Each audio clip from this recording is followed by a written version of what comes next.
Welcome back to my YouTube channel. I'm Kayla Diamond. So nice to meet you. So glad that you're here. This show is for former athletes who are excited to get some structure back in their training, in their nutrition, just in their physique performance overall, who want to show up as the best version of themselves post athletics and maybe are a little bit confused.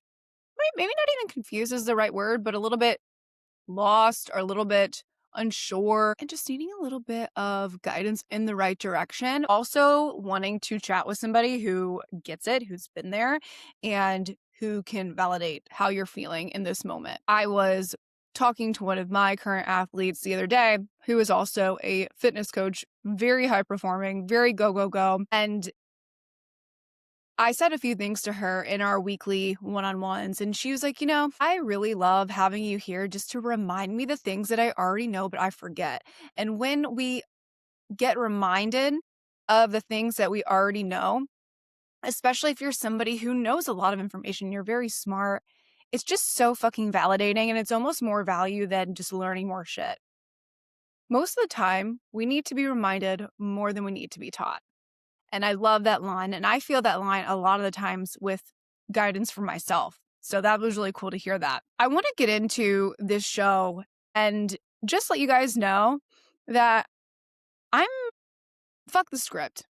You fuck the script. I had a script and I've been doing my thing, figuring out, okay, what's the perfect package to bring to the show. And it's so funny when I was doing that, I'm like, man, I am very much operating in the all or nothing mentality. I was supposed to start this YouTube channel last year, but I waited because I'm like, oh, it needs to be perfect. If it's not perfect, it's not good enough.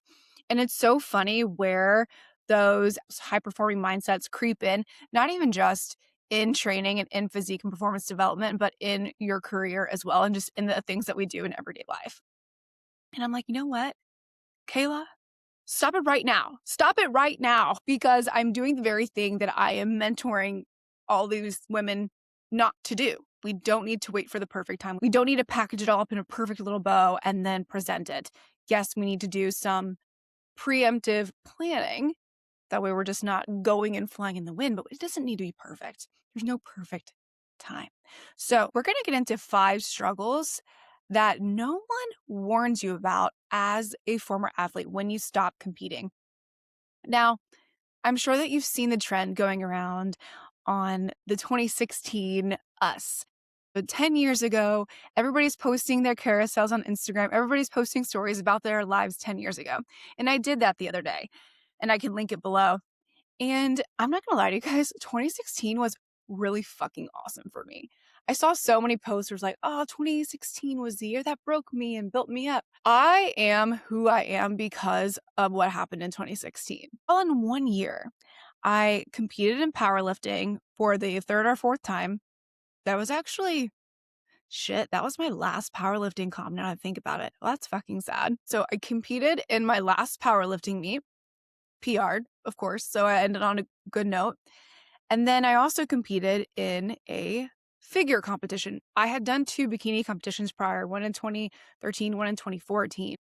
And if you know anything about the bodybuilding world, back in 2013 and 2014, like, it was fake news, bikini. You can just diet down and be skinny and go compete, and everybody was doing it. Maybe I'm not giving myself enough credit, but I look back and I'm like, yeah, I was just small. Anyways, 2016, when I competed in figure, is when I really put on a ton of muscle and I actually was competitive and I looked good. So that same year, I then competed in figure.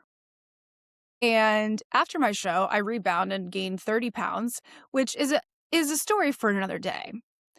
But also in that same year, I was coaching a lot of powerlifters. I was training people in person. And I was just also on the top peak of my in-person coaching career. Like, I just was around the best people in the powerlifting and strength training industry, strength conditioning. I was working with pro level athletes, college level athletes, 8-year-old athletes, you name it. And it was just one of the highlights of my career. And I got really emotional. Really nostalgic, because I'm like, fuck, what a time to be alive in 2016. I was 24. So young, full of life. We would work I would work, and most of us too, 5 a.m. to about 11. Then we would train from 12 to 3, and then we'd work again from 4 to 8. And we would wake up and do it over again, and then we would go get drunk on the weekends. Like, I'm will not lie to you. What a fucking time. And I look back at it athletically, and everything that I did, every decision that I made, maybe besides getting drunk part, because that's where I could still like drink and not get hungover. Now I get hungover from drinking like a half of a seltzer, and that's a problem. Anyways, so I'm 34 now, and I was 24 back, obviously 10 years ago, duh. But I look back and I'm like, I was fucking strong, and then I got really fucking lean, and I miss that. And I get wrapped up in my head because I wasn't a collegiate athlete, and I speak a ton, and I work with a ton of former collegiate athletes, me and my team do. And I get kind of like, are people just going to not think they're not going to trust me because I wasn't a former collegiate athlete? I was an athletic trainer, so I worked with the athletes through their injuries and after that. But guys, I definitely feel the feels of being at this high point in your athleticism and low-key not ever reaching that again. Not because I couldn't. If I had a coach and I said, Coach, I'm going to do whatever it takes to get back on stage again, I could do it. Coach, I want to get stronger than before. I want to powerlift again. I could do it. But like, do I want to? And it's just weird catch-22 of like, I want to be as strong as I was then. I want to look as good as I was then, but I don't want all the other repercussions because at 34, I just like couldn't be bothered. Like, I don't want my whole entire life to be around that now. But what I was experiencing the other day, going through all my photos and just reflecting, I experienced one of the top 5 struggles that I'm going to talk about right now, and it's identity grief. Identity grief. So I competed again in 2019 in figure, and I was nowhere near as big as I was. And now in figure, you have to, it's just like women's bodybuilding. They've become so big. The women, they're beautiful, but it's very competitive now. And the look is totally different, just much bigger. And since about 2018 and beyond, because I had lost a lot of my strength, because I wasn't powerlifting anymore. And just remember that strength is skill. So if you're not practicing hitting 1RMs, if you're not practicing hitting heavy doubles and triples, your body isn't wired to do those at that point in time. So I just wasn't training that way because I didn't need to. Nobody needs to be training for a 1RM if they're not powerlifting, in my opinion, unless you want to hit like a 1RM goal, and that's a goal that you have. And I would get so in my head about it that when I went to go film myself in the gym, I'd be like, I don't even have any wheels on the bar. I'm no 45s. This is fucking dumb. Nobody is going to listen to me. Nobody is going to think I'm strong. Nobody is going to listen to me about strength training because I'm not strong anymore. People are going to think, why is this bitch videotaping herself? She's like barely even overhead pressing 65 pounds. And so I just let that consume me. And I just realized that all of my worth was tied into my accomplishments back then. My worth was tied into how much I could squat, bench, deadlift. My worth was tied into how lean I got that year. Like if I was at a body composition where you couldn't see cap delts, I had too much body fat. Like I needed to fix that. Identity grief is real. So I feel that, guys. So I did not compete in collegiate sports, but I have that real identity grief, and I still struggle with it to this day, not as much as I used to, of I am not as strong as I used to be. I'm not as lean as I used to be. And that kind of kills me sometimes. This identity grief is very normal, but it does not have to run your life. It doesn't have to run your decisions. And so my thoughts on this for you, if this is something that you're currently experiencing, is how can you still get back to your athlete identity without doing the same things that we did back then? Because that's the truth. I'm not going to powerlift right now. I'm definitely sure as hell not going to compete and get on stage. But there are things that I can do to align myself with that discipline that I had, with that athlete mentality that I had. So I talked about this last show. It's just making more athletic decisions. So for me, how that looks is okay, I'm working with a coach. We still have goals to shoot for, which is something I'm going to talk about here in a minute. We still have goals to shoot for. We're still working towards something. My strength is still progressing, even though it's not at the level that it once was. Since then, though, I have competed in strongman. I've done CrossFit.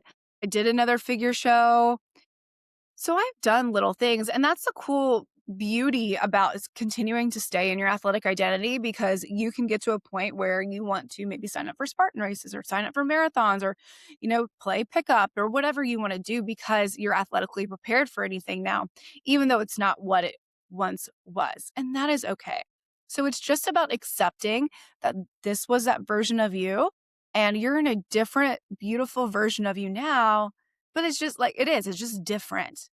That doesn't mean that you're not athletic. That doesn't mean that you're not worthy. We definitely don't want to be tying our worth into achievements. And I know as an athlete, you do to some degree because that's what makes you a good athlete because you give a fuck and you care. But I let that ruin me mentally, completely ruin. And I know a lot of athletes do too, ruin it so much for them that they just freeze, which is a nervous system response. It's freezing. And so we just do nothing.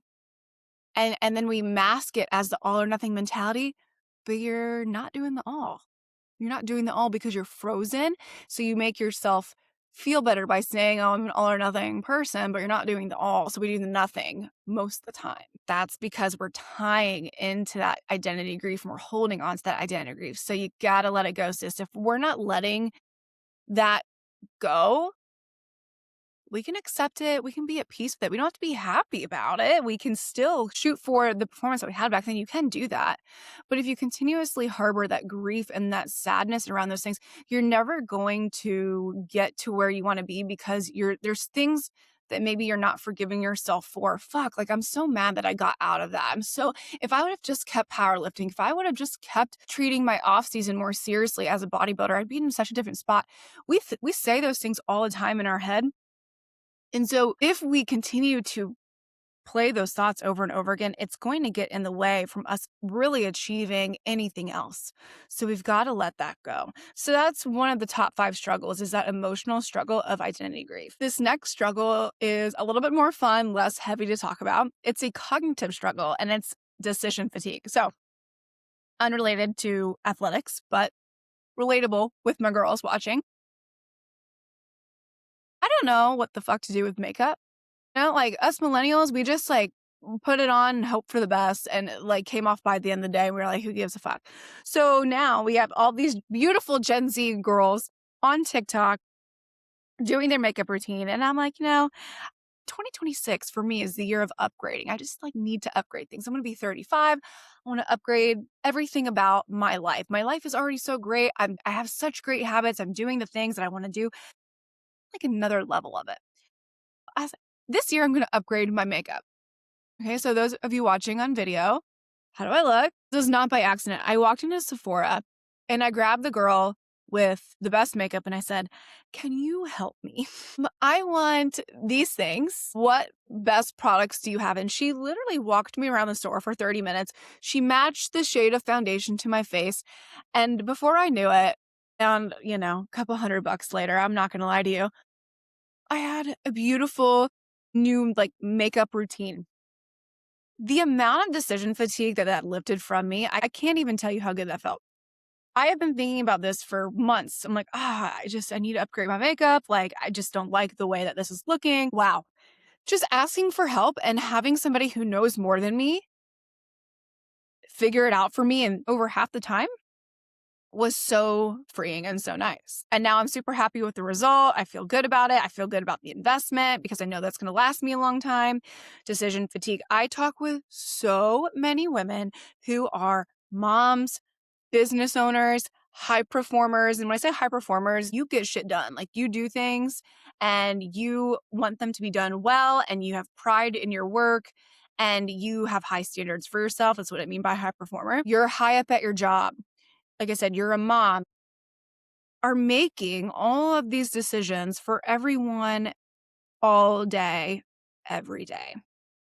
And so then on top of that, whenever you have time, the little time that you have, you're researching or getting different opinions from different people.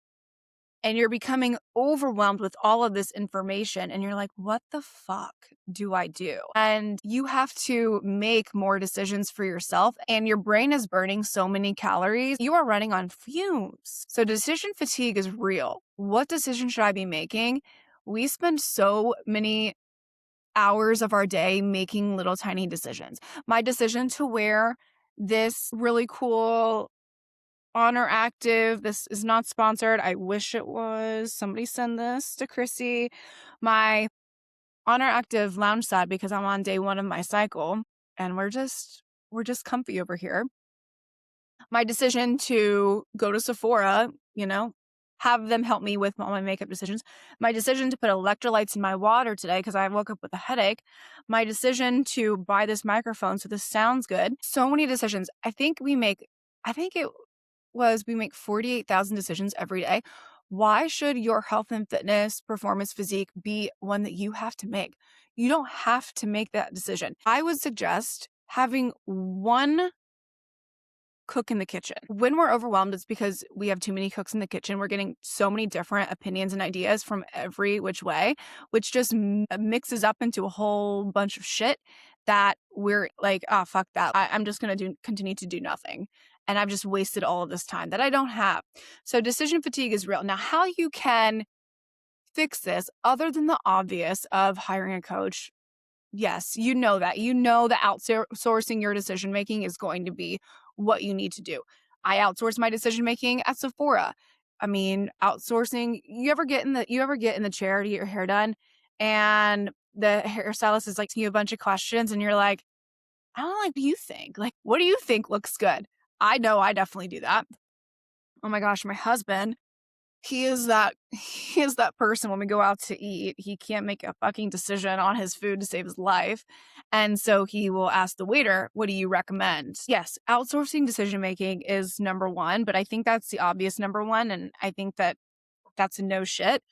Other than that, though, is setting up your systems within your life so you can make one decision so you don't have to make the next 10 decisions. What do I mean by that? So, for example, let's say that you have a very specific macronutrient goal.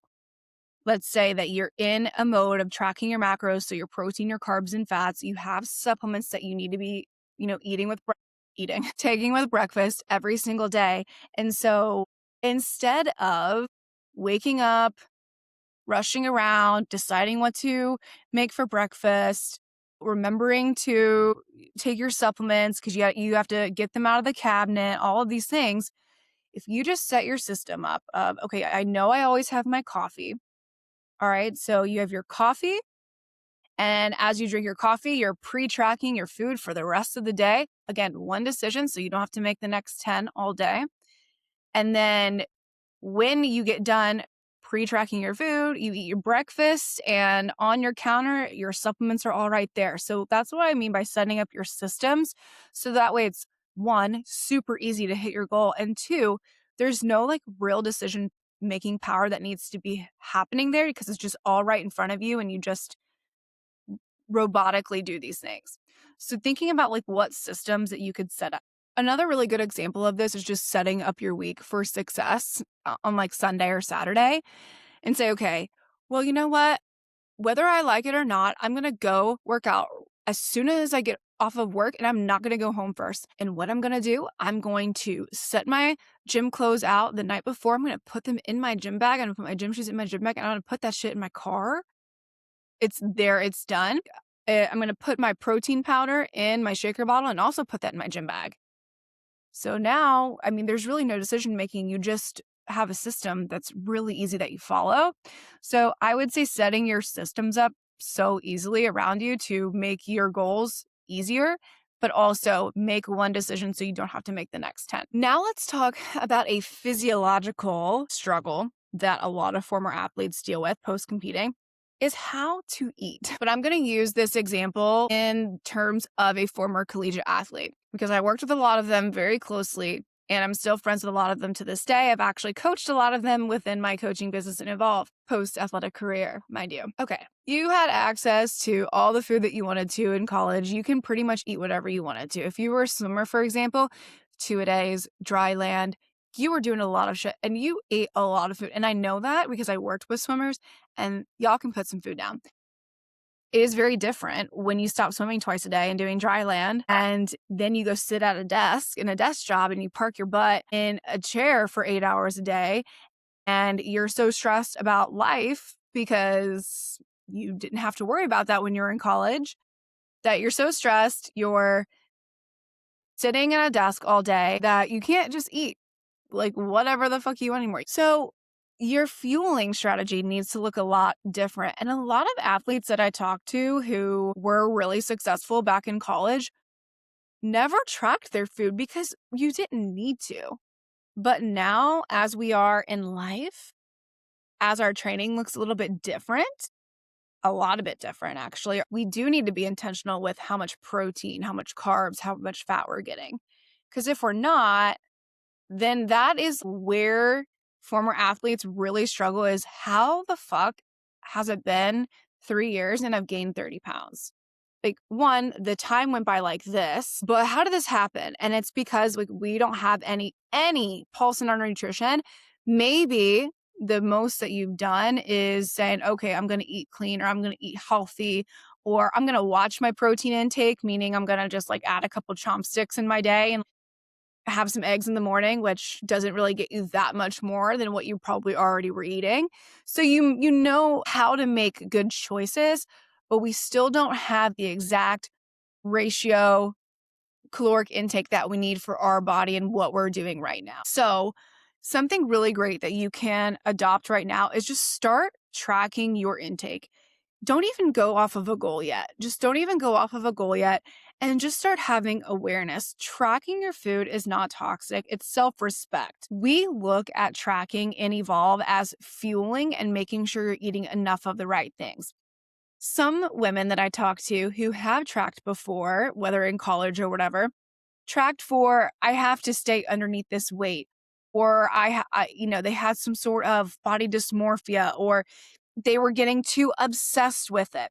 And we've all been there when we first started doing these things. We do like get really excited about hitting the numbers and hitting the data. I do understand that. But sis, you're eating 10 grams of fiber a day.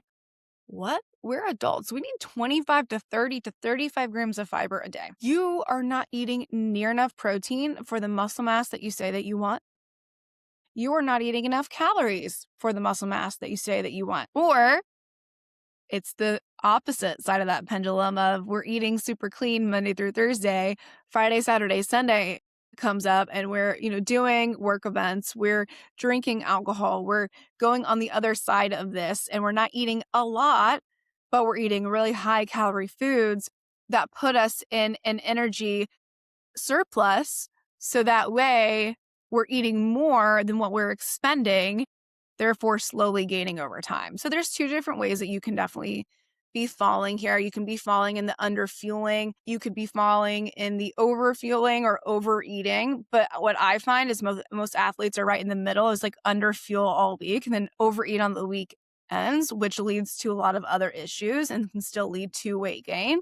And, body composition just doesn't look the way that you wanted to. So my advice, without giving very specific protocols, because everybody is so different, start tracking. But I will say everybody listening to this does need to start looking at their fiber intake, 25, 30, 35 grams per day. So just start tracking your fiber intake, start tracking to see how much protein that you're eating, and give yourself that self-respect of auditing just how you're fueling your body. You owe it to yourself for that. Like, we're adults, we need nutrients. So start there. So far, 5 struggles that we've talked about are that identity grief, that decision fatigue, and the fueling strategy. The 4th struggle, that is a very common struggle that I see a ton, is lack of progression. If I'm not training to compete or objectively get better, then why train at all? Or how do I train to just live a healthy life? In athletics, we are built on blocks, we're built on seasons, we're built on testing days, we're built on objective measures that show improvement on competitions, on game days. We'll enter our post athletic career life. What do we train for? What are we doing here? Right? So it's really important that when you pick a style of training, that you have small goals to work toward. You are not like everybody else. You are special, and that's why you're here listening to this. There are plenty of programs out there for very beginners, and that's great. Beginners who just want to, get in and feel good and lose weight. And I love that. You are built different. You need that dangling carrot, and that's not toxic. It's not. It's who you are. It's embedded into you. So you need a program and you need somebody to help you achieve that in your adult life as an adult athlete. So my advice for this is to think about, if I were athletically prepared for anything and I was not nervous, I was confident in my body's ability to do what it needed to do, what would I compete in right now? First thing that comes to your head. First thing. Okay. Now you have that. Now it's a reverse engineer from there. Because guess what? You can compete at whatever you want to compete in. You are never too far gone for things. You just don't have the right strategy. You can't just go walk into a powerlifting meet. You can't just go walk into a Spartan race. You have to prepare for those things. High rocks, you need to prepare for those things. Maybe when you were in the shape that you were in college, you could have done that. You can't now, and you just have to make your peace with that, and you have to accept that. But you can get there. You can get where you want to be and better, honestly. You can. I see it. I see it every day. But you have to reverse engineer from there, and you have to have a plan that actually leads you to that goal. Maybe you don't have a pie in the sky goal. Maybe you do just want to look fucking banging. You want your body to look better. You want to be more toned. You want to have more muscle. You want to be leaner. You do want to lose weight. We still need to give you some small achievable goals and milestones to hit in the meantime. Super important. Find what you want to achieve. Find what you want to compete in, what you want to get after, and then it's a reverse engineer from there. Let's say, okay, this goal that I have, it's going to take me a year to get there, okay? And a year is not a fucking long time. It's a very short amount of time, especially on this earth. Year goes by like that. Can you believe it is January at this time that I'm recording this, January 2026? What is happening? A year is not a very long time. There's a reason why Olympians compete on a 4-year cycle, because if it was just 1 year, we would not have shows to watch, because the amount of improvement that an Olympic athlete can make in 1 year is really not that much. That's why high-level athletes do compete on that 4-year cycle. So hello, light bulbs, think about it. So why do you expect to get exactly where you want to be in, 6 weeks, 8 weeks doing a fucking challenge? No. Give yourself a year. And then within that year, I want you to break it down into quarters. So we have Q1, Q2, Q3, Q4. And then what are the goals and KPIs, so key performance indicators, that would tell you that you got better that quarter? If that seems overwhelming for you to do, it's a lot. I'm not going to lie to you. It's you have to sit down and plan for that. Maybe you don't have the time to decide that, and that's when you outsource these decisions, and that's when you outsource getting a program from somebody who can sit down and do that and plan out your year for you. But if you want to do this yourself, this is a really fun exercise to, find the goal, give yourself a year, break your year into quarters, and then what do you want to achieve per quarter? That's going to give you a good 90 days to work towards something, test it, see where you're at, pivot if we need to, and then go through the next 90 days. Okay. That's what we do with our athletes. Now, the fifth struggle, mismatched expectations. This one kind of ties into everything that we just talked about, but really it's just a reminder to you that your expectations need to shift during different phases of your life. If you are going through a really hard time right now, one, I feel for you. Two, your expectations of yourself might need to lower a little bit more. Most athletes have super high expectations and standards on themselves, which I love. I love that. Again, that's what makes you a great athlete, is having those standards. A lot of people don't have fucking shit standards, but a lot of our conversations within Evolve with our athletes is begging them to give themselves a little bit more grace and potentially lower their own expectations when they're in a certain phase of your life. Whenever shit hits the fan in my life, I immediately lower my expectations. The stress that lowers from that honestly makes everything so much better and everything so much easier to hit. Kind of what I was saying before about the 4-year Olympian cycle and the year-long plan and you wanting to go hard for 6 to 8 weeks and expect to be exactly where you're at. That's mismatched, unaligned expectations. Because if you think about it, your life is so much different now. Maybe you've had kids, maybe you have, a husband or wife, and you have a house and you have pets and you travel a lot and you have things that you enjoy outside of fitness.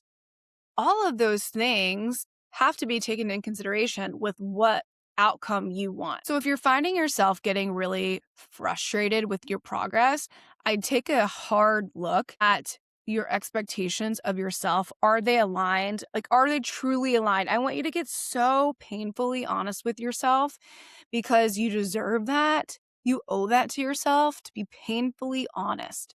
Do an honest audit of your current habits, your current situations, and your goals, and are your expectations aligned? So I will leave you with those 5 struggles. Hopefully you feel heard, seen, validated. Maybe you feel a little bit angry, and that's okay because that means that it hit you somewhere. You're like, fuck, she's right. I kind of actually feel that way as I've been talking about this. So I'm with you. And hopefully each strategy gave you an action item to at least reflect on and think about as we're stepping into this new year, as we're stepping into being the happiest, hottest, healthiest version of ourselves as a former athlete in 2026. So if you like this, please let me know. If you felt this in your heartstrings, subscribe. I'm going to be dropping these videos every Sunday just to get you prepared for the week. And hopefully, if you can take just 1 or 2 things away from each of these videos, then that makes me happy. I will leave you there. Enjoy the rest of your Sunday. Go reset, get yourself ready for the week, and I will talk to you next week.